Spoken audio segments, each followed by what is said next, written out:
Exercise 3.3 का question number 6 करेंगे।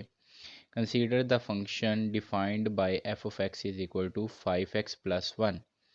If f of x is equal to 32 find the value of x. अब हमें इस क्वेश्चन में एक फंक्शन दिया हुआ है, एक लीनियर फंक्शन है 5x प्लस 1, और एक कंडीशन दी हुई है कि एफ ऑफ एक्स इक्वल है 32 के। इसको यूज़ करते हुए हमने एक्स की वैल्यू फाइंड करनी है।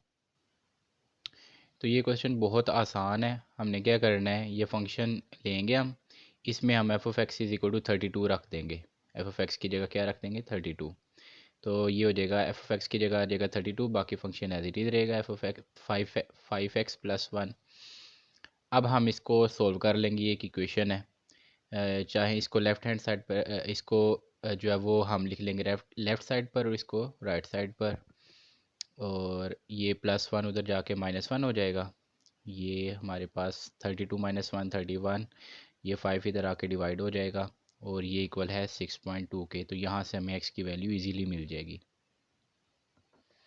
अब करते हैं क्वेश्चन नंबर 7, जिसमें उसने अगेन हमें एक फंक्शन दिया है। Consider the function f of x is equal to 6x² plus d where c and d are constant numbers. If f of 1 is equal to 6 and f of -2 is equal to 10 find the values of c and d. अब यहाँ पर हमें एक function दिया हुआ है, quadratic function है ये cx² प्लस डी, और इसमें c और d क्या है, कांस्टेंट्स हैं, कांस्टेंट नंबर्स हैं। और दो कंडीशंस दी हुई हैं, जिस तरह क्वेश्चन नंबर 4 और 5 में किया था ना, बिल्कुल ये भी वैसे ही होगा। एफ ऑफ 1 6 के इक्वल हो रहा है, f of -2 is equal to 10। अब हमने इन c और d की वैल्यूज़ को फाइंड करना है, जैसे इन क्वेश्चन में हम a और b की वैल्यू फाइंड करते थे।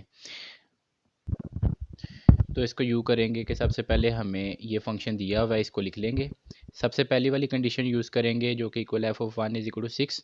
अब इसमें आपको नज़र आ रहा होगा कि यहाँ पर उसने x की जगह क्या पुट किया हुआ है, 1।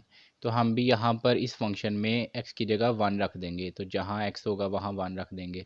तो ये x यहाँ पर था, तो ये 1 का स्क्वायर प्लस d हो जाएगा, जो कि इक्वल है 1 का स्क्वायर 1 के इक्वल होता है, जो c से मल्टीप्लाई होने के बाद c ही रह जाएगा प्लस d।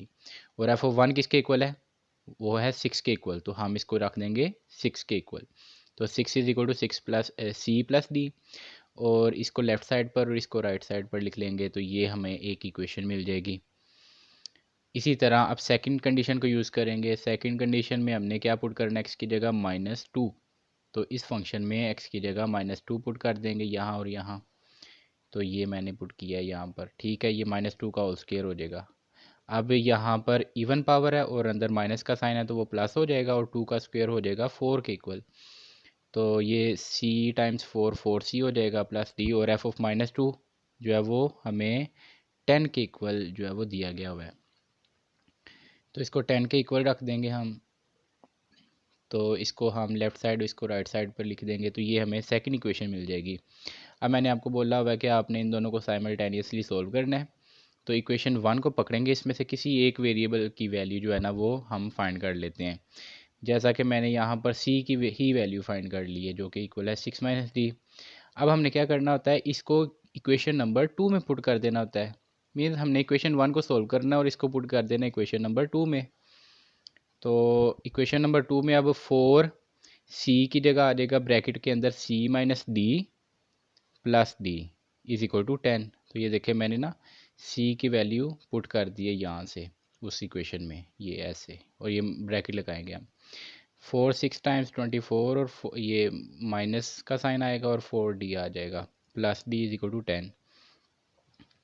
अब यहाँ पर 24 उस साइड पर चला जाएगा और -4d प्लस d जो है वो किसके इक्वल होगा, -3 के। तो ये -3d के इक्वल हो गया, 24 उधर चला गया, -24 हो गया, जो कि इक्वल है -14 के। और यहाँ से -3 इधर आके डिवाइड हो जाएगा, माइनस और माइनस काट जाएंगे। यहाँ पर माइनस इधर आके डिवाइड हो रहा है, तो हमने माइनस का साइन चेंज नहीं करना, माइनस माइनस प्लस हो जाएंगे और 14/3 आ जाएगा, डी की वैल्यू है ये। अब हम क्या करते थे कि जो हमें वैल्यू मिलती थी उसको हम किसी एक इक्वेशन में पुट कर देते थे, चाहे इक्वेशन 1 में पुट कर दें, चाहे इक्वेशन 2 में पुट कर दें। तो यहाँ पर मैं इक्वेशन नंबर 1 में इसको पुट कर दूँगा, ये वाली इक्वेशन में डी की वैल्यू मैं इक्वेशन नंबर 1 में पुट कर देता हूँ। तो यहाँ पर हमें मिल जाएगा c प्लस डी जो है वो 14/3 है इज इक्वल टू 6। 14/3 को आपने उस तरफ ले जाना है तो ये माइनस में चला जाएगा, ठीक है। अब ये 6 माइनस 14/3, अब ये हम प्लस माइनस नहीं कर सकते जब तक कि हम इसका भी डिनोमिनेटर 6 का भी डिनोमिनेटर जो है वो 3 ना बना लें। तो न्यूमिनेटर और डिनोमिनेटर में 3 से मल्टीप्लाई करवा देते हैं।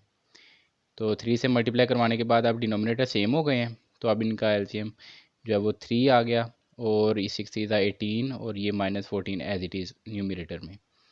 18 माइनस 14 4 के इक्वल है और डिवाइड में आ जाएगा 3। तो इस तरह से हमें जो है वो दोनों वैल्यूज़ मिल जाएंगी, डी की भी और सी की भी। तो इस तरह से ये क्वेश्चन सॉल्व होगा।